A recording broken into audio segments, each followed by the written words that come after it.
ذرا سوچئے، اچانک ایک صبح آنکھ کھلے اور انٹرنیٹ غائب ہو، نہ کوئی ای میل، نہ بینکنگ، کچھ بھی نہیں۔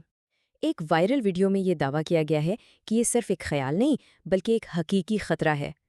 آج ہم اسی دعوے کی گہرائی میں جائیں گے اور دیکھیں گے کہ کیا واقعی دنیا کا ڈیجیٹل نظام ایک جھٹکے میں ختم کیا جا سکتا ہے۔ تو کیا یہ واقعی ممکن ہے؟ کیا کوئی ایک ملک پوری دنیا کو ڈیجیٹل اندھیرے میں دھکیل سکتا ہے؟ یہی وہ بنیادی سوال ہے جس نے ہمیں یہ تجزیہ کرنے پر مجبور کیا اور جس پر یہ پورا منظرنامہ کھڑا ہے۔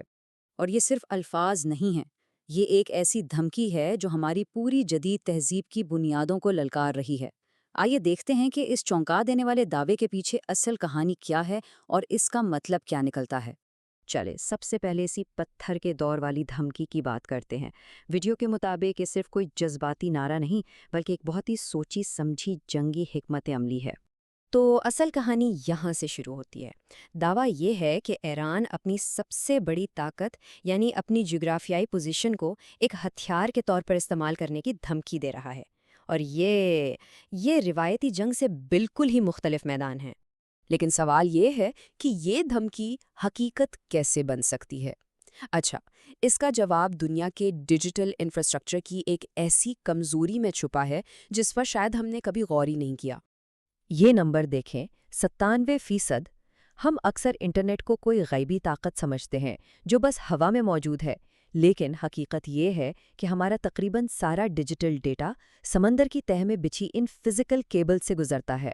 اور ان کیبلز پر انحصار کتنا زیادہ ہے؟ یہ صرف سوشل میڈیا یا ای میل کی بات نہیں ہو رہی۔ عالمی معیشت کی ہر شہ رگ، فائنینشیل مارکیٹ سے لے کر عالمی تجارت تک، سب کچھ ان نازک تاروں سے جڑا ہوا ہے۔ اور یہ ساری کہانی آ کر جڑتی ہے آبنائے ہرمز پر۔ یہ راستہ جو تیل کی ترسیل کے لیے مشہور ہے، وہی دنیا کے ڈیجیٹل رابطے کے لیے بھی ایک انتہائی نازک مقام ہے، یعنی اصل خطرہ یہیں پر ہے۔ تو کیا ہوگا اگر یہ کیبلز کاٹ دی جائیں؟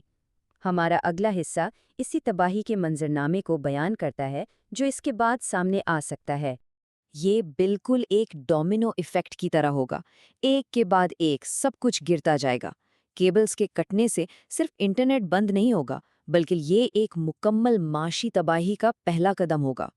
اور اس کا ہماری روزمرہ کی زندگی پر کیا اثر پڑے گا؟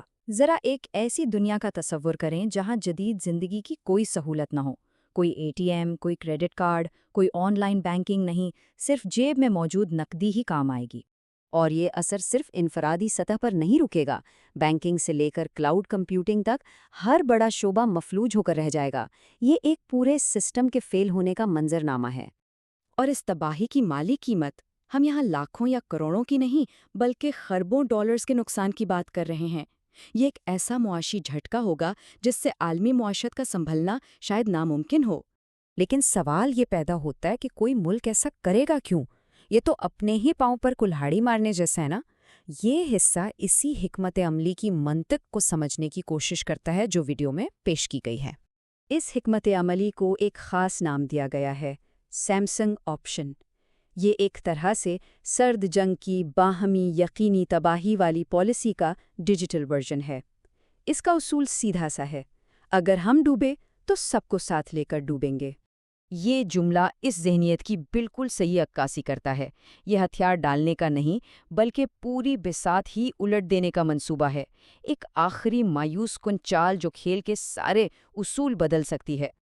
اور یہ جنگ کے تصور میں ایک بنیادی تبدیلی ہے۔ اب میدان جنگ ٹینکوں اور طیاروں سے نہیں بلکہ فائبر آپٹک کیبلز اور ڈیٹا سینٹر سے سجے گا۔ اب آخر میں اس پوری دھمکی کو ایک بڑے تاریخی تناظر میں رکھ کر دیکھتے ہیں اور سمجھتے ہیں کہ یہ جنگ کے مستقبل کے بارے میں کیا اشارہ دے رہی ہے۔ یہاں ایک واضح ارتقاء نظر آتا ہے۔ بات روایتی فوجی جھڑپوں سے شروع ہوئی، پھر ڈرونز جیسی جدید ٹیکنالوجی تک پہنچی، اور اب یہ عالمی نظام کے دل یعنی ڈیجیٹل انفراسٹرکچر پر حملے کی دھمکی تک آ گئی ہے۔